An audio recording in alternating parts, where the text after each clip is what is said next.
नमस्कार बच्चों, good evening, Ram Ram. आ जाओ मुना। देखो, हमने पढ़ा था अभी तक ही।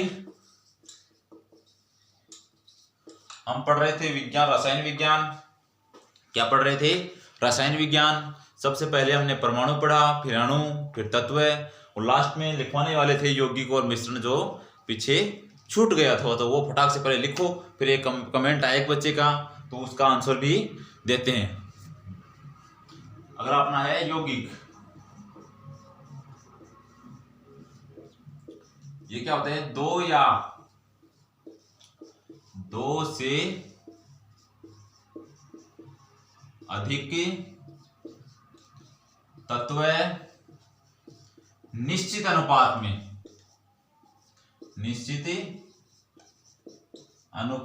में मिलकर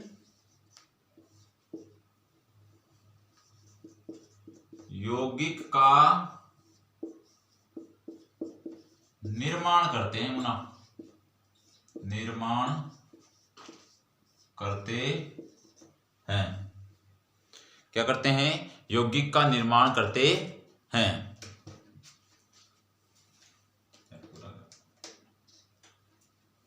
क्या करते हैं? यौगिक का निर्माण करते हैं। जस्ट इसके बाद होता है मिश्रण। मिश्रण क्या होता है? यहां पे यौगिक में देखो निश्चित अनुपात है, तो मिश्रण में अनिश्चित अनुपात होगा। बस इतना ही फर्क है और बाकी सेम रहेगा, वही तत्व मिलेंगे। तो इसमें क्या लिखोगे? दो या दो से अधिक तत्व अनिश्चित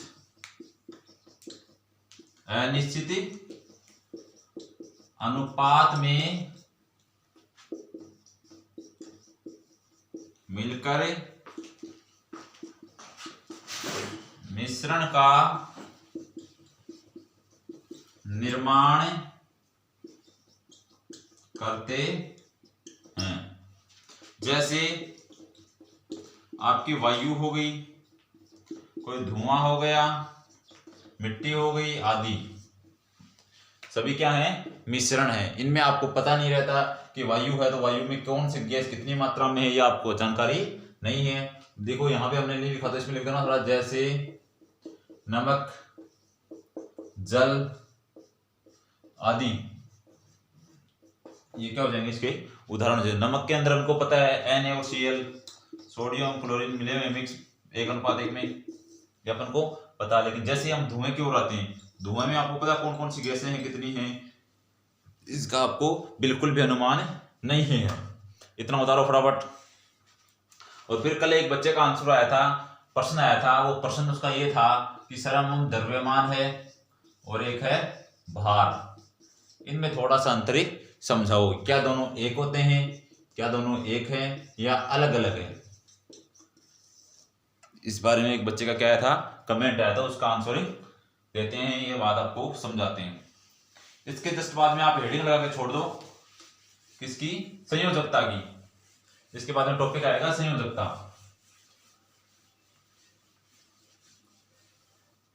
देखो तो आज समझते हैं।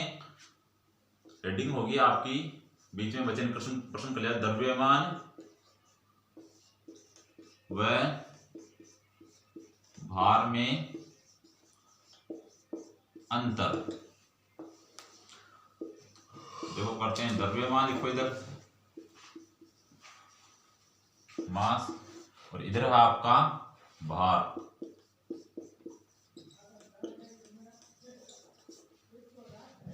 अब इन दोनों के अंदर आपको अंतर बताना है कि क्या क्या अंतर इनके अंदर ही है। तो पहले अंतर को छोड़ो, पहले इनको समझो। द्रव्यमान एक अदिश राशि है, इसको दिशा की कोई आवश्यकता नहीं होती। दूसरा, इसको मापते किसमें? तो इसको किलोग्राम में मापते हैं। किलोग्राम में मापते हैं। किलोग्राम मतलब केजी, जो आप शॉर्ट में लिखते हो। अगला, ये सभी अणु है आपके, किसी भी पदार्थ के जो सभी अणु हैं, अणुओं का क्या है? योग होता है। और ये हमेशा नियत रहता है, कभी भी परिवर्तित नहीं होता। नियत रहता है। देखो अब भार है, सॉरी द्रव्यमान है, मास क्या है, द्रव्यमान, एक अदिश राशि है। दूसरी बात ये, इसको किलोग्राम में मापते हो। आप कोई भी चीज लेके आते हो, या आपने 10 किलो आटा लिया है, या आप स्वयं का खुद का वजन देखेंगे तो कोई 50 केजी का होगा, कोई 60 केजी का होगा, कोई 120 केजी का होगा। इस प्रकार से सभी का अलग अलग क्या है, आपका द्रव्यमान है। लेकिन हमें आम बोलचाल की भाषा में उसको क्या बोलते हैं, भार। तो इसी कंफ्यूजन को दूर करने के लिए आज का वीडियो है। देखो अब भार को देखो, भार है तो भार एक सदिश राशि है, और हमेशा इसकी दिशा किधर होती है, इसकी दिशा होती है नीचे की ओर, नीचे की ओर।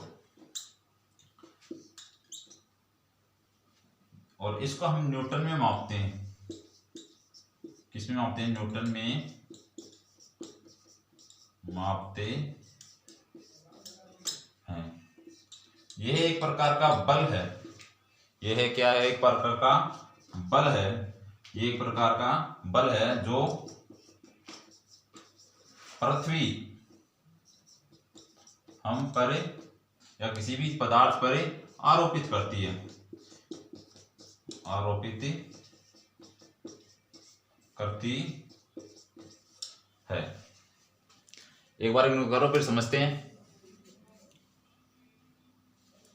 और आपका भार परिवर्तित होता है, स्थान परिवर्तन, जगह परिवर्तन के साथ आपका क्या परिवर्तित होता है, भार। वो क्यों होता है, क्योंकि ये देखो भार क्या है, एक बल। तो F बराबर अपना सूत्र क्या होता है, ma।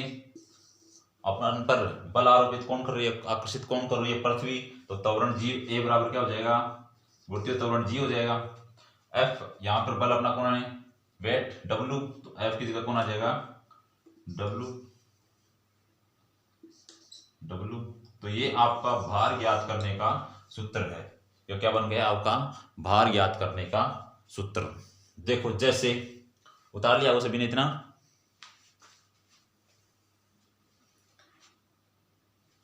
देखो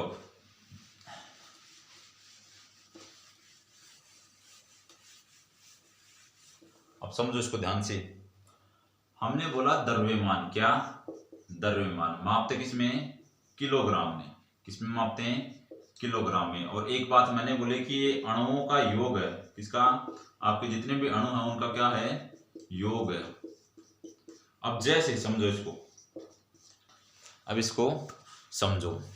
जैसे कि आप स्वयं हैं, या मान लो मैं ही हूं, मेरा वजन हो गया मानो कितना होगा, 70 केजी। कितना है, 70 केजी। मान लो एक बार कितना है, 70 केजी। तो ये मेरा द्रव्यमान है, मास है, भार नहीं है। तो भार कैसे याद करेंगे, तो भार एक प्रकार का बल है। तो हमने बताया था m × g।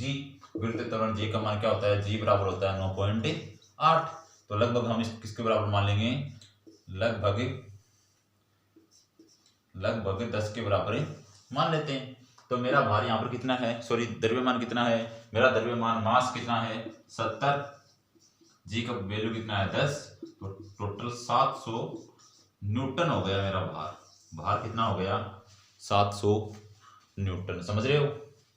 आपको अगर वेट ज्ञात करना है, भार ज्ञात करना है, तो आपको मास द्रव्यमान पता होना चाहिए। अपना सूत्र क्या है, W बराबर mg।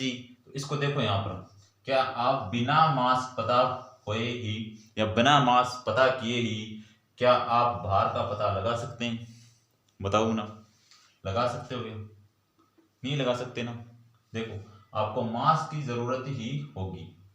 कोई भी आप सामान खरीद के लाए बाजार से, 5 किलो शक्कर लेके आए, 5 केजी शक्कर लेके आए, तो अब क्या करोगे कि 5 केजी शक्कर दो, तो आप वहां पे क्या बोल दो जाके, इसका भार कितना है 5 केजी। वो बिल्कुल गलत है। लेकिन अब ये बोलेंगे कि इसका अगर ये गलत है तो हम इसका उपयोग क्यों करते हैं। तो बेटा जी एक बात समझो, आपको पता है कोई भी द्रव्यमान होगा, उसके अंदर आपको 10 का गुणा करना, तो क्या मिलेगा, भार। ये सभी दुकानदारों को पता है। तो आपको क्या है, आमतौर की जो बोलचाल की भाषा है उसके अंदर द्रव्यमान को क्या बोलने लगे, भार बोल रहे हैं, क्योंकि इसके अंदर 10 का ही तो गुणा करना है, तो वो तो हम घर आके से भी कर सकते हैं, ये तो है नहीं। तो आम जो बोलचाल भाषा है, अपनी जो भाषा है उसके अंदर हम किसका प्रयोग करने लग गए हैं, भार का ही प्रयोग करने लग गए हैं, वेट का ही प्रयोग करने लग गए हैं। समझ में आई बात। अब देखो W बराबर क्या है, mg। W बराबर mg, क्या आपका द्रव्यमान तो नियत रहता है, जितना भार मैं हूं तो 70 kg का हूं, 70 kg में मेरा सिर, हाथ, पैर, मुंह, आंख, नाक सब शामिल है, ये नहीं है। अब ये मेरा मास कब चेंज होगा, बाई चांस कोई हाथ काट लिया, मुंडी अलग रख दी तो ये अलग होगा, वरना ये 70 kg रहेगा। जब तक शरीर की जो बनावट है उसके अंदर कोई परिवर्तन नहीं करोगे तो तब तक क्या रहेगा। आपकी गाड़ी है, क्या है गाड़ी, उसका द्रव्यमान मान लो लगभग 100 kg है, तो 100 kg के अंदर उसका इंजन, टायर, आपकी सीट, स्टीयरिंग सब आ गए। ये नहीं है कि क्लट है। अब जैसे आप इसका टायर हटाओगे तो ही उसके मास में परिवर्तन होगा, उसके द्रव्यमान में परिवर्तन होगा, वरना वही आपकी 100 kg की गाड़ी बनी रहेगी। अब कोई पूछे इसका भार कितना है, तो आपकी गाड़ी का भार कितना हो जाएगा, 100 kg की है, 10 से गुणा कर दो, कितना हो गया 1000 न्यूटन। कितना हो गया 1000 न्यूटन। इतनी बात समझे। इस पे आधारित एक छोटा सा प्रश्न करते हैं, देखो बिल्कुल क्लियर हो जाएगा।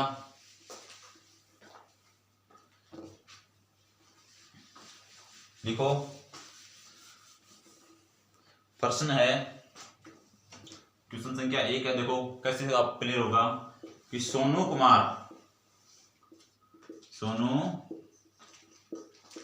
कुमार का द्रव्यमान कितना है, 50 kg। कितना है, 50 kg। तो उनका या उसका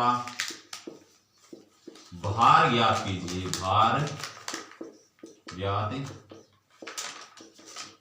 कीजिए। तो आंसर देखो कैसे होगा, फिर समझो। सोनू कुमार है, भार कितना है, द्रव्यमान मास कितना है 50 kg। तो भार ज्ञात करने के लिए, वेट ज्ञात करने के लिए अपना फॉर्मूला क्या है, m/g। ये है या नहीं। तो अपन को वेट चाहिए, m का मान कितना दिया अपन को 50, रखो 50। g की वैल्यू आपको पता है, g की वैल्यू कितनी होती है 10। तो अब इनका देखो 500 न्यूटन क्या आ गया, भार, वेट आ गया इनका 500 न्यूटन। समझ गई। मतलब कि जबकि तक आपकी जो बनावट है, किसी पदार्थ की जो बनावट है उसके अंदर कोई परिवर्तन नहीं करेंगे, तब तक क्या नहीं होगा, आपके द्रव्यमान में कोई बदलाव नहीं आएगा। जैसे मैं हूं, मेरे 10 सर और जोड़ दिए, क्या जोड़ दिए, 10 सर और जोड़ दिए, तो मेरे द्रव्यमान में परिवर्तन होगा। या मेरी टांग काट ली तो मेरे द्रव्यमान में क्या होगा, परिवर्तन होगा। बाल काट लिए, तो जैसे ही अपना जो पदार्थ है या अपन स्वयं है, हमारी जो शारीरिक बनावट या अपनी जो बनावट है उसके अंदर ही कोई परिवर्तन नहीं आएगा, जब तक द्रव्यमान में कोई परिवर्तन नहीं होगा। ये हमेशा नियत बना रहेगा। तो एक सवाल सभी करके लाओगे, एक प्रश्न है सभी के लिए।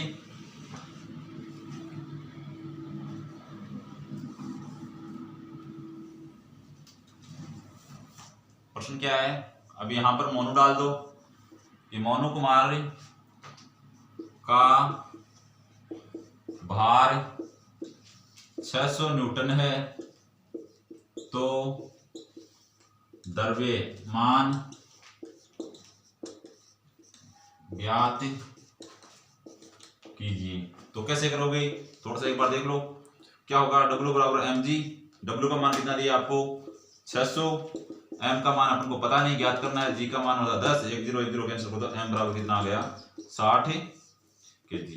कितना आ गया 60 kg। तो आपको ये बात शायद समझ में आएगी। आई होप सबको अच्छी लगी है। क्लास अच्छी लगी तो लाइक शेयर कमेंट करना और चैनल को सब्सक्राइब भी करना। सभी को धन्यवाद, पूरा वीडियो देखने के लिए सभी को बहुत बहुत धन्यवाद।